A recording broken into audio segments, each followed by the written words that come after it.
Lumaragas ang pagpapala po sa ating lahat para sa ating pangaraw-araw na talata. Tayo ngayon ay nasa Genesis Kapitulo 13, versikulo 14 hanggang 18.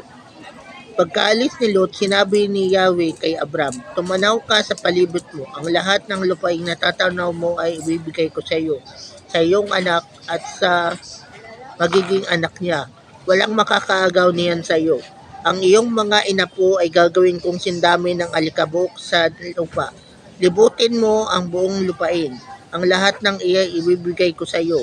Lumipat nga si Abram sa Hebron at doon tumira sa tabi ng puno ng roble sa Mamre. Nagtayo siya roon ng dambana para kay Yahweh. So yun na nga po na si Abram ay nasa Hebron. So yun ang napili niya at yun ang ipinangako rin sa kanya ng Diyos. Samantala si Lot andun sa Sodom at sa may Gomora. Pero si Abram, pinangakuan pa siya ni Lord na hindi sa kanya maagaw yung lupang kanyang pinagpapastulan at yun ay maipapamana niya pa sa kanyang mga magiging anak at magiging apo.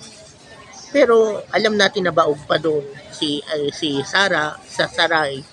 Pero dahil nagtitiwala at may tiwala si Abraham sa Diyos, magkakaroon nga siya ng mga anak at mga apo.